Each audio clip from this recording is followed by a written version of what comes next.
Hi everybody, my name's Guy McPhail from Kooga New Zealand. We're a business that's been operating in New Zealand since 2005, and we started off, believe it or not, in actually manufacturing sportswear for a variety of different rugby clubs around New Zealand.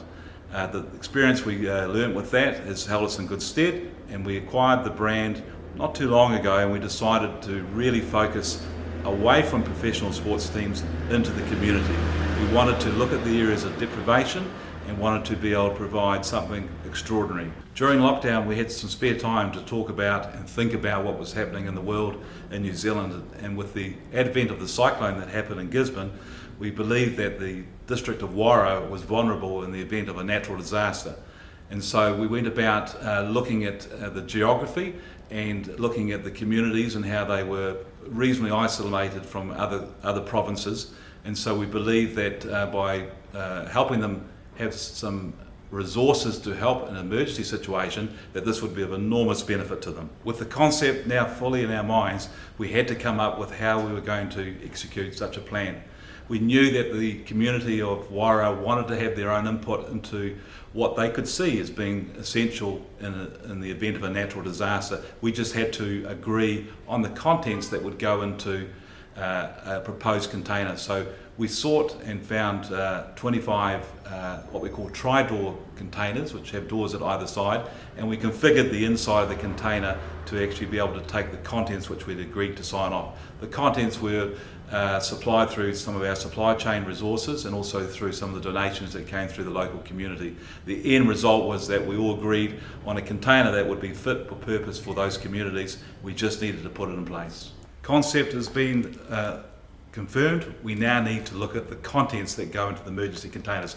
Essential contents, they need to be placed at the entranceways and they need to be clearly labelled in the event of emergency. People need to be able to find them quickly and swiftly because time is of the essence. So we came up with the concept, just this basic concept of bins at eye level, and in each bin there's a category. This particular one is torches, batteries and matches, and the torches are all ready to go, they're all pre-charged. You don't have to plug them in and wait for 4 hours while you're waiting for an emergency. We need to make sure that first aid kits are ready available.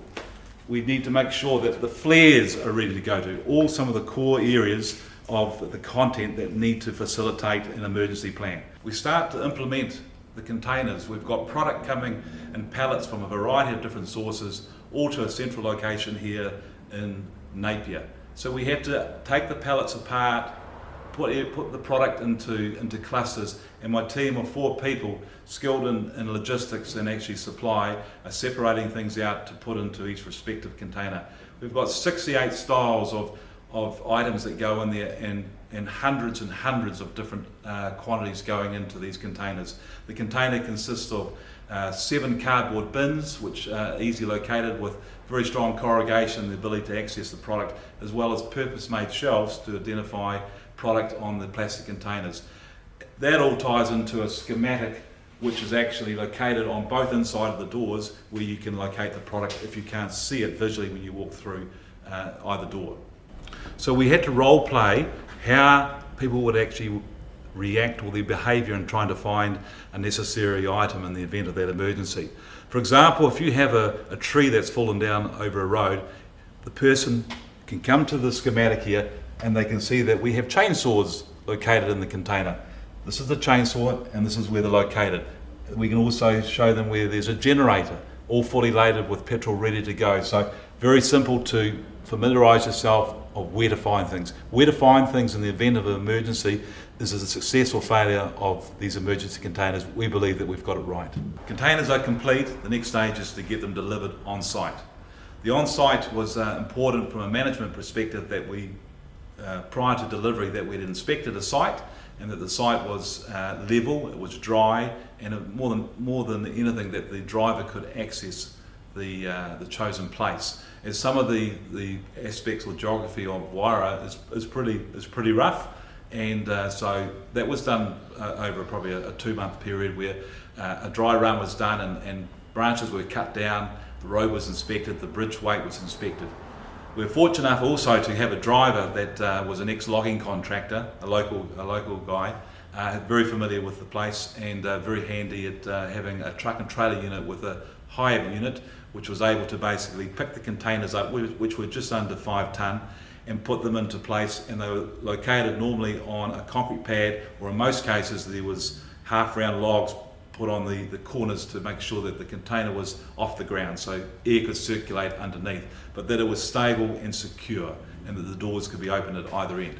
That's what went on behind the scenes at the beginning, and so that enabled us to pick the containers up, put them on the truck, and the truck driver to deliver them to site effectively and efficiently, as time was the essence.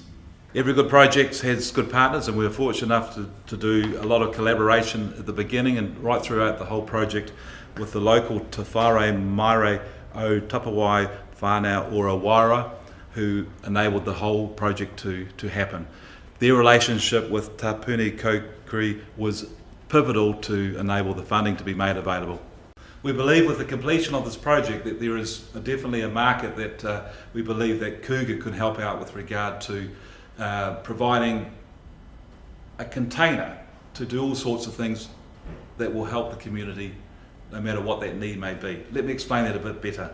So version 2 of the emergency container, we believe we can embrace more technology in it. We can put in a solar panelled roof, which would enable a battery operating system and less reliance on fossil fuels. So we could incorporate that. We believe that with some of the technology available in the American market, where we know that some of our other competitors use that technology, that we can get a sophisticated compostable toilet system.